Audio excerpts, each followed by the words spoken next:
Bezrat Hashem, on est Bereshit, un commencement. Que veut dire Bereshit? Le Bereshit veut dire qu'il y a un commencement de l'être. Et toutes les années, à cette période de l'année,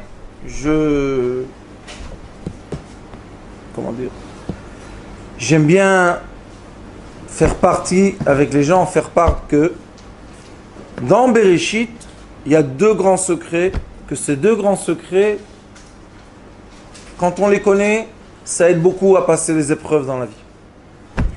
Au début, il est écrit, Minafar, on a été créé comme les animaux. Minafar bata velafar tashuv. Akadosh Baruch Hu a pris de la cendre ou de la terre, chacun va dire ce qu'il veut, et il a créé un être, un animal qui marche sur deux, qui est autre que les autres animaux. Quelle est la différence? Et les mammifères, ceux-là, on a tous les mêmes organes, on a tous la même façon d'être, on a tous des sentiments, on a tous du etc. On est tous les mêmes. Donc quelle est la différence entre l'homme et le mouton, la vache, le cheval? Aucune différence. Quand on va mourir, chacun son temps. Pourquoi on fait la Shiva? Qu'est-ce qu'on a besoin de ça? Ça y est, on l'a enterré. Shalom à Israël. Alors pourquoi nous, on doit faire la Shiva? Qu'est-ce qu'on fait dans cette Shiva? La Shiva nous dévoile que l'être humain n'est pas seulement le corps. Ce corps-là, il a un contenu. Et ce contenu est écrit aussi dans Bereshit. Qu'est-ce qu'il est écrit dans Bereshit? Vaïpach ba'apiv nishmat chaim. Akadosh Baruch Hu, la seule création qu'il est écrit dans Bereshit, qui lui a fait rentrer dans son corps de l'air. Et il est écrit, le Targum dit, Vaï Adam le nefesh memalela. Ça veut dire que l'être humain a commencé à parler. Moi j'avais beaucoup de perroquets, ils parlaient aussi des perroquets. Abba, Abba, Bo, ils étaient très gentils, mais ce n'étaient pas des êtres humains. Quelle est la différence entre l'être humain et le perroquet? Qui parle? Les deux parlent. L'être humain ne parle pas parce que sa gorge sait faire sortir du bruit qui est papa. Le perroquet ne sait pas quelle est la signification du mot papa. Il dit papa parce qu'il a entendu mes bébés parler papa, papa, abba, abba, abba. À la fin, comme un bébé, il a dit abba, abba. Il ne sait pas c'est quoi la signification. Nous, les êtres humains, quand on parle, on fait exister quelque chose intérieur. On fait sortir, on exprime des choses qui sont intérieures. Qu'est-ce qui est intérieur? Pourquoi la vache le matin ne se lève pas et ne dit pas Modéani? Qu'est-ce qu'elle dit? Mou, mou. Qu'est-ce qui se passe? Ça veut dire que l'être humain est mélangé de deux forces. Deux forces. Il est écrit dans le Talmud, Akadosh Baruch Hu, quand il veut créer un être humain, le père, la mère et Akadosh Baruch Hu sont associés. Qu'est-ce qu'il a fait Akadosh Baruch Hu? Il dit, tant qu'on est associés, il n'y a pas de problème. Papa donne tout ce qui est blanc, maman donne tout ce qui est rouge, et moi je vais donner la neshama. Un jour, on a fini l'association. Pourquoi? Parce que le corps a fait ce qu'il devait faire. On quitte cette voiture, on va acheter notre voiture. Qu'est-ce qu'il prend? Il reprend le souffle. Le souffle, il prend l'air. Combien de temps on vit? Toujours je vous pose la question. Combien de temps on vit? Quel âge on a? Un souffle. Le prochain souffle, tu vis, tu existes. Tu l'as pas, c'est fini. Alors combien de temps? Quel âge on a? Un souffle. Ça veut dire que chaque instant, on peut être le maximum vivant ou chas v'shalom, le maximum malade ou fatigué.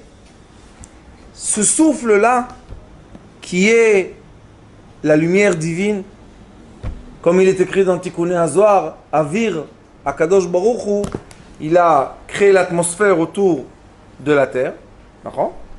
Et il y a une lumière qui pénètre l'atmosphère, elle s'appelle Or, la lumière. Elle pénètre l'atmosphère. Dans l'atmosphère, elle se rajoute une lettre qui s'appelle Yud, Et on a en dessous de l'atmosphère un produit qui s'appelle avir, de l'air. Pourquoi dans la Lune il n'y a pas de l'air? Pourquoi dans les autres étoiles il n'y a pas de l'air? Pourquoi on a besoin d'un masque pour respirer? Qu'est-ce qu'il y a? Je veux de l'air aussi là-bas. Non. L'air existe seulement sur la Terre, entouré d'une atmosphère qui est une couche de gaz. Et cette couche de gaz garde, préserve la Terre. Pourquoi? Contre les rayons de soleil qui sont trop forts, contre les météores qui passent. L'atmosphère, c'est une résistance. Pourquoi? Pour qu'on puisse vivre ici. Si c'est créé d'une façon tellement juste et tellement intelligente, quel est le but de cette vie? Quel est le but de cette lumière qui a été envoyée, projetée des cieux, pénétrer l'atmosphère, rentrer dans le corps physique pour que le corps physique fasse quelque chose? C'est quoi les degrés qu'on peut s'exprimer? L'action, nefesh. La parole, ruach. La pensée, neshama. Le sentiment, chaya. Ce sont les degrés spirituels de l'être humain. Sans le corps, l'être humain, cette lumière, n'arrive pas à s'exprimer. C'est pas qu'elle n'existe pas. Bien sûr qu'elle existe. On est entouré de plein de neshamot autour de nous. Mais pour que cette neshama réussisse à s'exprimer, elle est obligée de rentrer dans un corps. Aujourd'hui, c'est très facile à expliquer. On a le petit iPhone, d'accord? Petite machine. Et on veut enregistrer mamie qui a le Yom Houledet. Mazal Tov. Mais les petits-enfants, ils sont en France. Aujourd'hui, c'est simple. Mamie dit Mazal Tov à tout le monde. Mazal Tov, mes petits-enfants. Ça arrive là-bas. Magnifique. Extraordinaire. Mais si on n'aurait pas l'appareil, comment on aurait fait passer le sentiment, la parole? Des fois même, on arrive à faire passer un esprit par cet appareil. Pourquoi? Mon fils, j'aime pas trop ta fréquentation. Et la maman, elle fait comme ça. Le fils, il voit la photo dans l'iPhone, il comprend exactement ce qu'elle veut lui dire. Qu'est-ce qu'elle a fait passer? Par l'image, elle a fait passer la pensée qu'elle a, l'envie qu'elle a. Ça veut dire que ce corps magnifique qu'on a reçu du ciel, c'est la machine idéale pour que les lumières célestes s'expriment dans ce monde terrestre. Très facile. D'accord? Jusque-là, on est... Ça va. Maintenant, le Ari Akadosh, Parashat Shmot, il pose une question très longue. Très longue, beaucoup de pages. Quelle est la question? Pourquoi le peuple d'Israël est descendu dans l'esclavage? Qu'est-ce que c'est cette histoire de prendre un peuple entier, les fils de qui? Abraham, Yitzhak, Yaakov, c'est pas... Et les rendre esclaves à un point qu'ils ont perdu quoi? La signification de la vie. Les mamans ne pleuraient pas quand les soldats disaient à la mère, votre mari n'a pas fait assez de briques aujourd'hui, on prend 2 bébés, hop, on les met dans les pyramides. Les mamans étaient comme ça. Ah, vous prenez mes enfants? Bon. C'est normal. On est révoltés, non? Mais eux, ils ont vécu ça. Est-ce que quand eux, ils étaient dans la période de l'esclavage, ils étaient révoltés ou pas? Non, ils étaient habitués. Que quoi? Un esclave, c'est comme un âne. Il n'y a rien du tout.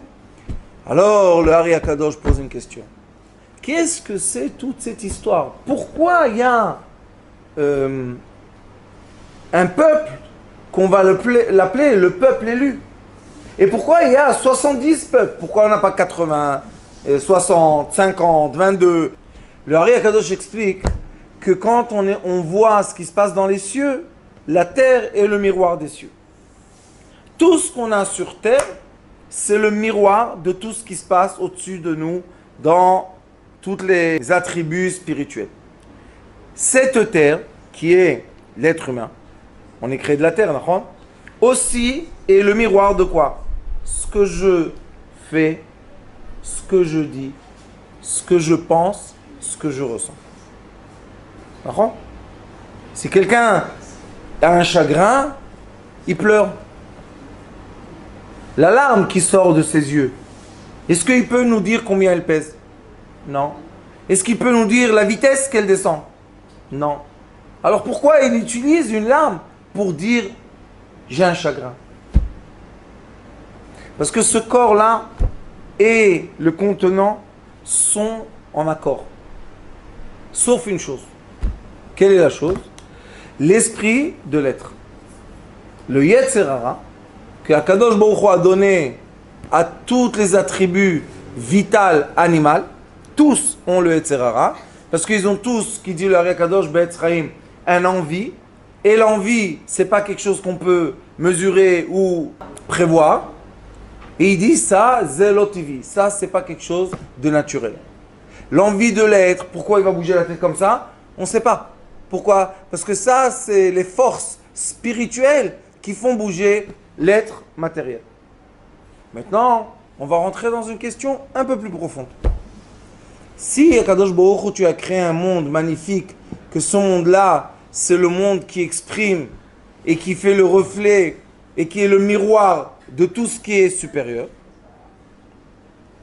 pourquoi ce monde-là n'est pas une couleur, un son? Il y a Echad en haut. Il y a le Echad. Alors pourquoi ici on est plein de couleurs, plein de sons, plein de façons d'être, blablabla. C'est très large. Plein. Regardez dans cette chambre combien de neshamot il y a, combien de gens, et on est juste une chambre, dans une maison, dans une rue, dans une ville, dans un pays, vous comprenez combien de pensées, et combien de sentiments, et combien de paroles. Alors, cette âme, cette lumière qui pénètre l'atmosphère, qui rentre dans toute existence, parce qu'il n'y a aucune existence qui peut vivre sans lumière, sans le photon. Vous êtes tous déjà des physiciens, non? Sans le photon, rien n'existe. Qu'est-ce qu'elle veut, cette lumière? Qu'est-ce qui s'est passé? Pourquoi ce monde est un reflet de tout ce qui est céleste? Qu'est-ce qu'il y a? Alors le Ari Akadosh dit comme ça. Une histoire, moi j'aime raconter ça comme histoire seulement, je ne rentre pas dans les détails parce que c'est trop compliqué. Mais il y a une histoire qui dit qu'à un certain moment, qu'on ne sait même pas mesurer, Akadosh Baruch Hu, j'ai honte de parler comme ça parce que c'est Akadosh Baruch Hu, mais on va parler d'un roi. Le roi a vu qu'il est parfait. Tout le monde l'aime, tout va bien. Mais il manquait quelque chose. Qu'est-ce qui lui manquait à ce roi? Il lui manquait un être, que cet être-là réussit à recevoir le bien et faire quoi? Remercier. Cet être arrive à Kadosh Baruch Hu Toda, Toda. N'empêche qu'on sait qu'il y a Perek Shira, que tous les êtres disent merci à Kadosh Baruch Hu, on sait. Mais il voulait le roi, voulait un échange. Pourquoi cet échange? Qu'est-ce qui s'est passé? Ce roi-là, je vous dis juste une histoire, hein, c'est pas exact. Ce roi-là a fait je ne vais pas dire une guerre, mais comme une guerre. Et il a fait descendre beaucoup de lumière dans ce monde-là. Et il a vu que les lumières cassent. Les lumières ne sont pas accordées encore à ce monde. Qu'est-ce qu'il a fait? Il a tout de suite rattrapé toutes les lumières. Imaginez-vous, vous allez dans un... Excusez-moi hein, de l'exemple. Mais on va au casino et on met 100 000 shekels sur... Et au dernier moment, hop, on reprend l'argent. Pourquoi? Il y a 2 jetons qui sont restés et on a pris le maximum. À la fin, la petite truc là, elle tourne et on a perdu l'argent. Qui prend les 2 jetons? Le casino. Dans ce monde-là, Akadosh Baruch Hu, exactement la même chose. Reprends vite ces lumières. Hop! Mais il y a un peu de lumière qui sont restées dans ce monde. Des lumières, je vous dis, oh, mamash, oh. Et ces lumières-là font exister tout ce qui est matériel. Kadosh Baruch Hu, le roi, il est écrit dans les livres, était triste. Pourquoi il était triste? Parce que il regrette, pas il regrette. On ne peut pas dire regretter, je ne sais pas comment vous le dire ça. Quand je pense à Kadosh Baruch Hu, je préfère pleurer que de parler, mais on est obligé de comprendre. Alors on va faire des images. il a regretté que quoi? Que les lumières, ceux-là qui lui appartiennent, sont restés en bas. Et ils sont restés dans un monde qui n'arrive pas à renvoyer les lumières en haut. Ça s'appelle Or Yachar, Kelim. À Or Choser, personne n'a réussi. Et il était triste. Le roi était triste, les docteurs sont venus le voir, les savants sont venus le voir, tous sont venus le voir. Et personne lui a donné la solution. Il leur a dit, écoutez, j'ai là-bas mes enfants, mes lumières, et j'arrive pas à les faire sortir de là-bas. Pourquoi tu n'y arrives pas? Parce que ils sont dans la matière. Donc, tout est dans la matière. Comment je vais les faire ressortir? Jusqu'à qu'il a été écrit qu'il y a une âme. Tout ça, c'est une histoire pour comprendre. Il y a une âme, s'appelle Yaakov Avinu, qui a dit à Kadosh Baruch Hu, tu sais, moi, je sais comment te ramener tes lumières. Ah bon? Tous les savants et tous les docteurs et tous les conseillers se sont dit, qu'est-ce qu'il est celui-là? D'où il est venu celui-là? C'est celui-là qui va sauver la terre? Oui. Il a dit à Kadosh Baruch Hu, t'es sûr? Oui. T'es certain? Oui. C'est difficile, je sais. Alors pourquoi tu descends en bas?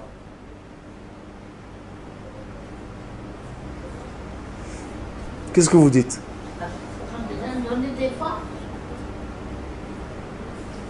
Parce qu'il aime Akadosh Baruch Hu. Cette Neshama aime Akadosh Baruch Hu. Pourquoi je dis Yaakov? Parce que Yaakov, c'est Hashlemut. Il y a Avraham, Yitzhak, on va parler d'eux. Mais je vous dis, Yaakov, c'est le premier homme. Je ne veux pas rentrer dans ça. Mais Yaakov, c'est lui qui a dit, Akadosh Baruch Hu, je saute. Où tu sautes? Je saute en Égypte. Et je sais que mes enfants vont être esclaves. Yaakov Avinu. Et je sais que mon grand-père Avraham Avinu a accepté ce sort. Mais je sais aussi encore une chose. Qu'est-ce que tu sais, Yaakov? Je sais qu'ils vont recevoir la Torah. Qu'est-ce que ça veut dire? Je sais qu'ils vont construire le premier temple. Je sais qu'ils vont construire le deuxième temple. Et je sais qu'ils vont construire le troisième temple. Yaakov Avinu, 6000 ans. Tu sais, c'est quoi 6000 ans? Un jour. Pour Akadosh Baruch Hu, c'est 1000 ans. 6 ans. 6 jours. 6 jours. Mais on va arriver ensemble à Shabbat Kodesh. Qu'est-ce qui se passe Shabbat Kodesh? Shabbat Kodesh, Akadosh Baruch Hu nous donne une Neshama Yetera. Qu'est-ce que c'est cette Neshama Yetera? Qu'est-ce qu'elle veut chez nous? Il nous donne le souvenir de quoi? Que même qu'on est rentré dans la matière, il y a un jour par semaine qu'on peut s'élever de la matière. Shabbat Kodesh. Mais quand on était en Égypte, il n'y avait pas encore Shabbat Kodesh. C'était des avadim, c'était des esclaves. Qu'est-ce qu'il a fait? Vous vous imaginez un peu? Il a dit, je vais, par l'amour que j'ai pour toi, Akadosh Baruch Hu, je vais donner mon âme et je vais la faire entrer dans l'endroit le plus bas du monde qui s'appelle l'Égypte. Et je sais que tous mes enfants vont être esclaves. Et je sais qu'on va tuer mes enfants, mes petits-enfants, mes arrière-petits-enfants. Je sais. Mais par l'amour que j'ai pour toi, je sais aussi qu'un jour, on va tous se réunir, toutes les Neshamot, et on va retourner à être Neshama qui a le troisième temps. Je sais. Yaakov Avinu savait. Qu'est-ce qu'il a fait, vous savez? Vayered anus al pi hadibur. Pourquoi il est descendu, Yaakov Avinu? Parce qu'il a été forcé par la parole. De qui? Avraham Avinu. Kadosh Baruch Hu lui a dit, tes enfants seront esclaves. Il a dit, Besed, ani maskim. Comment t'as maskim? Vous savez que des générations, l'esclavage en Égypte, la Rome, les Grecs, combien ce peuple se fait massacrer jour après jour, jour après jour. Et quand même, la nuit, on dit tous, Ve'avta et Hashem Elokecha bechol levavcha ובכל נפשך ובכל מאודיך. Les sages nous disent, בכל לבבך, tout ton cœur, tous tes sentiments. בכל נפשך, tout ton corps. בכל נפשך, בכל לבבך, בכל נפשך, בכל מאודיך. מה זה מאוד? L'envie de l'être. מאודיך, tout ce que tu veux, sacrifier à qui? À Kadosh Baruch Hu. Mais la différence qu'on a, c'est que nous, on n'est pas dans le sacrifice. On est dans la vie. Comment on sait ça? Akadosh Baruch Hu dit, vous savez c'est quoi le jour de rencontre toutes les semaines? Shabbat. Et vous savez ce que je fais Shabbat? Je veux que vous avez oneg, plaisir. Je veux vous rencontrer avec l'amour et avec le plaisir. Ve'ahavta et Hashem Elokeh. C'est quoi l'amour? Echad. C'est quoi Echad? Hashem Echad ou Shmo Echad. Les enfants de Yaakov lui ont dit, Shema Israël, écoute papa. Hashem Elokeinu, Hashem Echad. Nous on sait pourquoi on est là. Mais vous allez être dans l'exil, que Dieu nous en préserve. Tous les 12 tribus, qu'est-ce qui s'est passé là-bas en Égypte? Que Dieu nous en préserve. Les gens ont perdu, ça s'appelle en hébreu, Tselem Enosh. Ils ont perdu le feeling d'être un être humain. Ils sont comme la bataille, la même chose. Cet amour qu'on reçoit, cadeau d'Akadosh Baruch Hu. C'est un cadeau. Personne ne peut dire, ouais, moi j'ai travaillé, je sais que dans 2 jours, je vais être un tzaddik. Personne ne peut dire ça. Mais des fois, les gens, mon frère, il donne, le Rav, il donne des cours dans les prisons. Oui, mon frère. Et toutes les semaines, qu'est-ce qu'il voit? Des prisonniers. C'est quoi un prisonnier? C'est quelqu'un qui a fait quelque chose de grave. Et la société dit, écartez-le de la société. C'est-à-dire, il rentre en prison, il y a les barreaux. Ça dépend si nous on est en prison, eux ils sont en liberté. Ou eux ils sont en prison et nous on est en liberté. Je ne peux pas rentrer dans ça. Mais qu'est-ce qu'ils font, vous savez? Tout d'un coup, ils font tchouva. Est-ce qu'il y en a un qui a dit, regarde, je suis maintenant dans la Mahlaka d'Aled, dans 2 jours, 20 secondes, 20 minutes et 30 secondes, je vais avoir un hérour tchouva, que je vais devenir une flamme de lumière. Il y en a un qui peut dire ça? Il n'existe pas. Il y a beaucoup d'histoires, je peux vous dire, je ne vais pas exagérer, des milliers d'heures d'histoires de gens qui disent j'étais dans le Blue Hole, j'étais en dessous de l'eau, 50 mètres, j'avais plus d'oxygène. Et ma neshama a crié Shema Israël, je me suis retrouvé où? Sur la plage.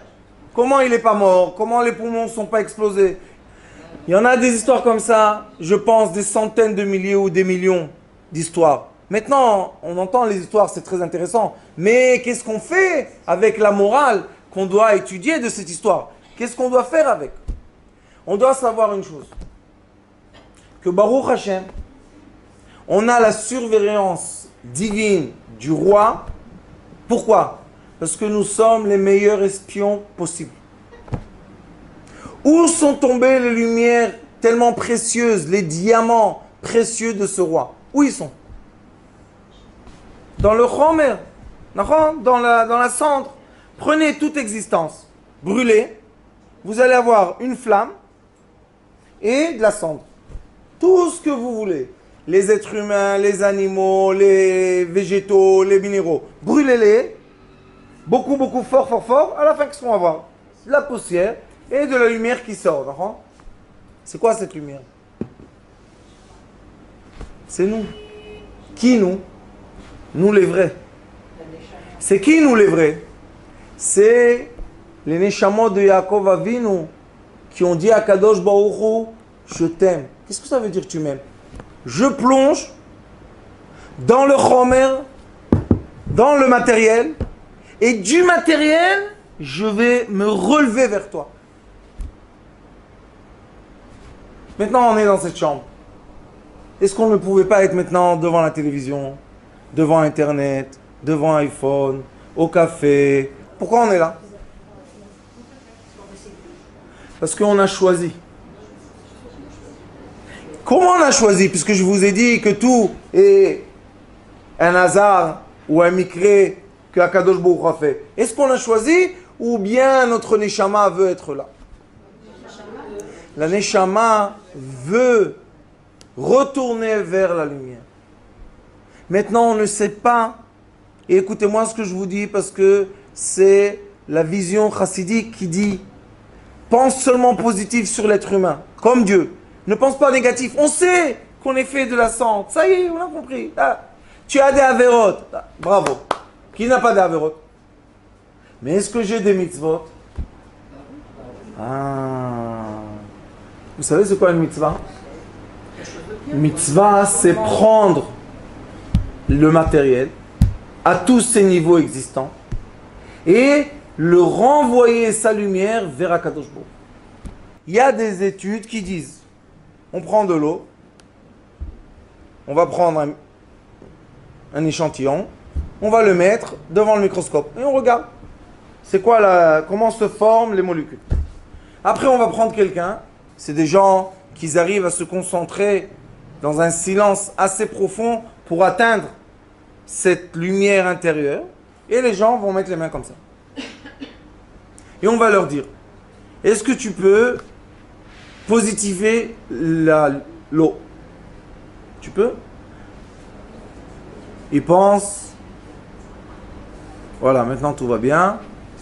Il enlève les mains, on prend un échantillon, on regarde dans le microscope, les molécules ont changé leur forme. Maintenant on lui dit, est-ce que tu peux être, oui l'énergie, c'est quoi cette énergie? C'est la lumière. Est-ce que tu peux être très négatif? Il n'y a pas de problème. Il prend la même bouteille, hein. Très négatif. Je peux pas moi, je sais pas comment on fait. Ils prennent, ils regardent l'eau, comment on dit en japonais? L'instant. Qu'est-ce que c'est cette boue? Vous avez vu comment c'est de la boue? Alors ils posent, les scientifiques, une question. Qu'est-ce que tu as fait? La première fois, j'ai imaginé quelque chose de très bien. La deuxième fois, j'ai imaginé quelque chose de très mal. Qu'est-ce que toi, avec l'eau, quel rapport vous avez? Quand on comprend ce qu'on a dit au début du cours, qu'Akadosh Baruch Hu, c'est tout de la lumière, maintenant on change complètement de torna, comme on dit, de programme. Pourquoi? Moi, j'ai une lumière intérieure, je suis le seul être qui peut parler, j'ai reçu la parole par le souffle d'Akadosh Baruch Hu. Ça veut dire que l'être a autour de lui des champs électromagnétiques tout le temps, constamment. Ces champs électromagnétiques, qu'est-ce que c'est? La lumière céleste qui vit dans l'homme terrestre. Et avec cette lumière, c'est comme l'oxygène quand on rentre dans l'eau. C'est comme l'oxygène quand on va dans la lune. On a besoin de la vitalité. C'est quoi la vitalité? Toujours l'oxygène. Pourquoi? Or, si on a la lumière, tout va bien. Maintenant, on est des espions. Pourquoi? Les diamants se sont transformés en matériel. Et on dit, quelle est la valeur de cette table? Mais un shekel. Est-ce que la valeur du matériel nous intéresse? Ou bien, qu'est-ce qui s'est passé sur cette table? Est-ce que cette table a eu le mérite de tenir un livre de Torah? D'entendre d'ivrer Torah? Est-ce que tout ça a un mérite? Vous savez c'est quoi ce mérite? C'est la lumière d'Akadosh Baruch Hu qui est restée dans le monde du matériel. Et quand nous, on utilise le matériel d'une façon positive, qui s'appelle Ahava Ve'oneg, le matériel monte spirituellement. On réussit à monter les lumières vers Akadosh Baruch Hu. À la fin, il y a une diagramme, je crois que ça s'appelle, diagramme physique qui veut montrer comment le monde se comporte. Et il y a une diagramme physique, je crois que ça s'appelle diagramme, qui dit qu'au début du monde, il y avait une grande lumière. Et cette lumière s'est explosée. Bing bang. Nous on l'appelle pas Bing bang, on l'appelle Adam Arishon. On dit que le talon du premier homme, le premier homme, hein, le talon cachait la lumière du soleil. Vous imaginez un peu? Donc il y avait une grande lumière. Que cette grande lumière était toutes les lumières ensemble. Et malheureusement, c'est passé ce qui passait. Et les lumières se sont éparpillées. Le diagramme physique montre, c'est dans le livre de Rav Zamir Cohen, il y a un diagramme qui montre que à la fin des temps, ça va aller tellement loin, les petites particules de lumière, ça va tellement loin, qu'un jour, comme un élastique, ça va revenir et ça va tout s'assembler pour redevenir la lumière première. Cet diagramme physique correspond exactement à ce qu'on étudie du Ari Akadosh ou dans le Zohar Akadosh. La Atid Lavo, dans le 7e millénaire, tout sera lumière. Quelle lumière? Une belle lumière réunie. Vous savez comment on dit dans le Navi dit Ruach Hapenu Mashiach Hashem. L'air qu'on va ressentir, on va avoir dans notre corps, c'est l'air qui va nous montrer le Mashiach. Ça veut dire quoi? Ça veut dire que Mashiach, bien sûr qu'il n'est pas loin. Le Mashiach, Morichaim Zatzal m'a enseigné, il m'a dit, il y a Mashiach prati, personnel, et il y a Mashiach klali, collectif. Il a dit Morichaim, le Mashiach collectif, qu'on va tous vivre, on va tous être, il ne faut pas rentrer dans ça. Pourquoi? Il est écrit dans Shir HaShirim. Al teoreru et ahava, ad shiterpot. Quand Akadosh Baruch Hu va vouloir et ahava, on retourne encore une fois combien l'amour est fort et important. Ad shiterpot. Quand il va vouloir ça, il va faire. Mais nous, chacun de nous, est-ce que nous, on est une petite poussière ou bien on est une grande lumière? Nous sommes tous une très précieuse lumière. Chacun de nous, c'est tellement précieux. La Mishnah Sanhedrin dit qu'Akadosh Baruch Hu, il fait attention même d'un rachat. Et nous on dit c'est un rachat. Pourquoi Akadosh Baruch Hu fait attention de lui? Tu l'es. Ce rachat-là, c'est seulement lui qui est capable d'aller dans un endroit très sombre et là-bas avoir Hirut Tshuva. Pourquoi ils sont comme ça? Une réponse. Parce que Dieu les a fait comme ça, touche pas. Qui a fait rentrer l'air dans l'être humain pour être comme il est? Akadosh Baruch Hu. Est-ce que moi je sais quel Kiddush Hashem une de vous a fait ou fera dans sa vie? Je ne sais pas. Alors dit le Baal Shem Tov Akadosh, permet aux gens de ressentir l'amour d'Akadosh Baruch. Ça y est, on a compris. Tu es pas bien, va au Gehenom. Toi, 2 ans. Toi, 3 ans. On te brûle. Toi, à l'envers. Toi, à l'envers. Ça y est, on a compris. Vous savez, c'est quoi le Gehenom? L'enfer, c'est quoi, vous savez? Quand dans ce monde-là, on n'arrive pas à être heureux. Les gens vivent des choses. Je vous dis, j'entends. Des fois, on me dit, tu aides vraiment les gens? Je leur dis, juste qu'ils font sortir ce souffle-là, noir. Des fois, ça suffit pour faire entrer du souffle blanc. Est-ce que moi, j'ai le souffle? Rien du tout. Une poussière. Quand on a cette pensée sur les êtres humains, on ne regarde plus la cendre. Ça y est, on a compris. Ça, c'est de la cendre. Voilà. Qu'est-ce qu'on regarde? On veut dire, Akadosh Baruch Hu a une étincelle vitale dans toute existence. Et nous, on va essayer la fiar. C'est quoi la fiar? Souffler sur les braises et la flamme s'élève. Vous savez, quand la flamme s'élève, on a besoin de quelqu'un. Ah. Vous savez, dans la prière, il y a de Shmona Esrei, on dit Vekaptsenu yachad me'arba kanfot haaretz le'artzenu. Qu'est-ce que c'est Kaptsenu yachad? Quand la personne voit que dans les 4 coins du monde, tout est bloqué, nous, on a la 5e option. Vous savez comment elle s'appelle? Echad. Kaptsenu yachad. Quelqu'un joue aux cartes et il a perdu son argent. Après, il a perdu la voiture. Il peut se lever et dire, je ne joue plus avec vous. Il s'en va. Non, il peut. Qui lui donne l'esprit de pouvoir? Sa neshama, sa lumière. Alors nous, on doit faire quoi? Kabtsenu yachad. Akadosh Baruch Hu. Comme on est, qui qu'on est. Aime-nous. Et Akadosh Baruch Hu, il pleure. Vous savez qu'est-ce qu'il dit? Est-ce qu'il y a un instant que j'ai arrêté de vous aimer?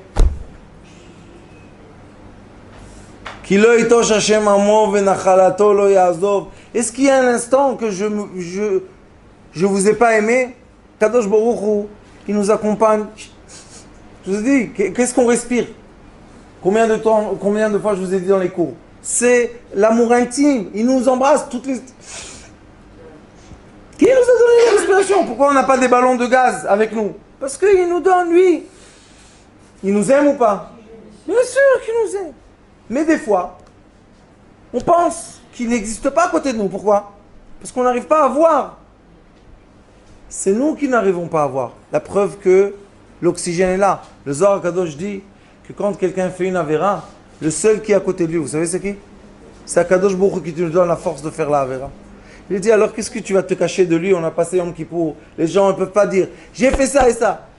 Qu'est-ce que tu vas lui cacher? Est-ce que tu... C'est pour ça chez les Ashkénazes, à la fin, quand on fait le vidouille, ils disent tout ce que je sais, que je ne sais pas, et tout ce que j'ai oublié, tout ce que je n'ai pas oublié. Le vidouille n'est pas dire des mauvaises choses. Tout ce que j'ai fait à Kadosh Baruch Hu, c'est quoi? C'est toi. Pourquoi tu as fait ce que tu as fait? Parce qu'il y avait là-bas une étincelle. Et j'ai fait lever une étincelle à toi. Pourquoi? Parce que les étincelles se sont collées à moi. On est un aimant. Alors ça veut dire que chacun de nous, on a la mission céleste. La mission céleste est pour vraiment réussir à aimer et être aimé, une mission. Ve'ahavta et Hashem lokecha, ve'ahavta l'eracha kamocha, ve'ahavta. Si on sait aimer à chaque instant de notre vie, on fait monter les lumières. À la fin, toutes les lumières vont être unies. Echad, Echad, Ahava. Très simple. Juste la dernière la phrase pour penser un peu. Le moment le plus difficile de l'existence était le Vaudor. Parce que quand ils ont reçu la Torah, ils sont redevenus purs comme le premier homme. Le Vaudor a ramené l'impureté, c'est pour ça qu'on est dans l'exil. D'accord? Au moment du Vaudor, qui est le moment le pire possible, d'accord? Akadosh Baruch Hu appelle Moshe Rabbeinu, vous savez qu'est-ce qu'il lui dit? Je vais te dévoiler un secret céleste. 13 attributs de miséricorde. Vous comprenez un peu ce qui se passe? Le moment le plus... Tu brûles. Moshe Rabbeinu dit quoi? Hachem, Hachem, dis les 13 attributs de miséricorde. Et quand tu vas les dire, tu vas transformer tout le mal en bien. Vous imaginez un peu quel roi on a? Le roi il sait, c'est difficile. On est dans le Chomer. Il dit, si vous êtes attaché avec l'amour, vous inquiétez pas. On va trouver toutes les ficelles, toutes les façons, toutes les combines pour être protégé. Vous savez combien de lumières sont autour de nous? Combien de lumières? Si on aime. Si on n'aime pas, combien d'obscurité nous étouffe, nous angoisse, nous rend malade. Qu'est-ce qu'on rend dans ça? Pourquoi? Un moment, j'aime. Hop, la lumière sera là. Yiratzon, que cette année, Akadosh Baruch Hu, Yachzir et Kulanu le Gvuleinu, et tout le peuple d'Israël, qu'on soit réunis et unis par le cœur. Et Bezrat Hashem, Mashiach Tzidkenu Yavo, Vigalenu, Amen, Ken Yehi Ratzon.